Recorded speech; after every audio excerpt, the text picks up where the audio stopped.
با گذشت 2 روز از سوختن یک قسمت بازار کاروان، کلانترین بازار شهر دوشنبه، هنوز حجم خسارات تاجران حساب نشده و مسئولین بازار احتمال عدم رعایت معیارهای بخطری در بازار را رد میکنند. سوختاری که بیش از 280 دکان مال را به کام آتش برد، از نظر برخی تحلیلگران اقتصادی اعتماد صاحبکاران به امنیت کار و درآمد و فعالیتشان را زیر سوال میبرد. در گذشته هم بازار کاروان بر اثر سوختاری شدید آسیب دیده بود. از جمله سنه 5 سپتامبر سال 2012 در قسمت یک لخت فروشی بازار کاروان سوختار سر زد که بعداً مقامات انتظامی آن را آتش زدن عنوان کردند.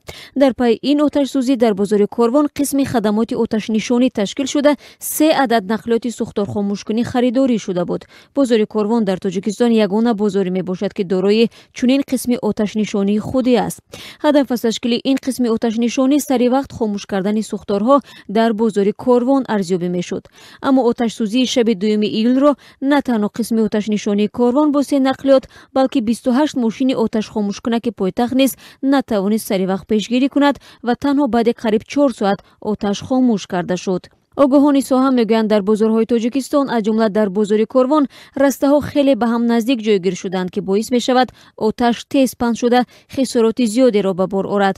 به گفته همصحبتان ما این خلاف معیارهای بی‌خطری است و مسئولین بازارها به خاطر درآمد بیشتر رسته ها را خیلی به هم نزدیک جایگیر میکنند.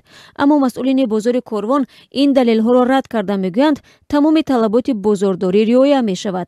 مراد کمالوف، یک مسئول بازار کاروان، روز 4 اپریل در صحبت با رادیو آزادی رعایت نشدن قاعده های سوختار در این بازار را رد کرد. به نظر کارشناسان آتش سوزی ها در بازارهای تاجیکستان که اکثر وقت آن را بر رسیش ناقل های برقی ربط میدهند شبهه آور می باشند. بخصوص سوختار اخیر بازار کاروان بعد 3 ساعت بسته شدن بازار و در حال سر زد که به گفته صاحبکاران خطای برق خاموش کرده شدند. زرینه ارگش و روزنامه‌نگار اقتصاد نویس میگوید این گونه سوختارها البته نمیتوانند در عموم به اقتصاد تاجیکستان تاثیر سخت داشته باشند، اما میتوانند باوری صاحبکاران به امنیت بازارها را کاهش دهند. اما خانم ارگش و میگوید با سبب نبودن انتخاب دیگر صاحبکاران مجبورند در چنین شرایط کار را ادامه بدهند.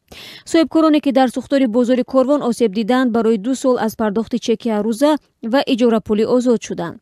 در سوختار سال 2012 نیز مقامات وعده داده بودند که صاحبکاران 5 سال از سپردن مبلغ آزاد هستند، اما بعد 2 سال مقامات گفتند که به تاجران کسی آزاد شدن آنها از انداز را به مهلت 5 سال وعده نداده بود و سخن تنها از مبلغ اجاره به مدت 5 سال می رفت. بازار کاروان که یکی از کلانترین بازارهای مال و محصولات و غذا در شهر دوشنبه می باشد، مکان کاری هزارها تاجران شده است. بیکاری سالهای استقلالیت شماری زیادی مردم را برای کار به بازار برد. ارزیابی‌های بانک جهانی در سال 2012 گردش سالانه مال در بازار کاروان دوشنبه را 106 میلیون دلار برآورد کرده بود که از روی این گزارش قالب ابریشم بازارهای بدون مرز و تجارت نزد مرزی در آسیای مرکزی بازار کلانترین و سردرآمدترین در قلمرو تاجیکستان ارزیابی شده است.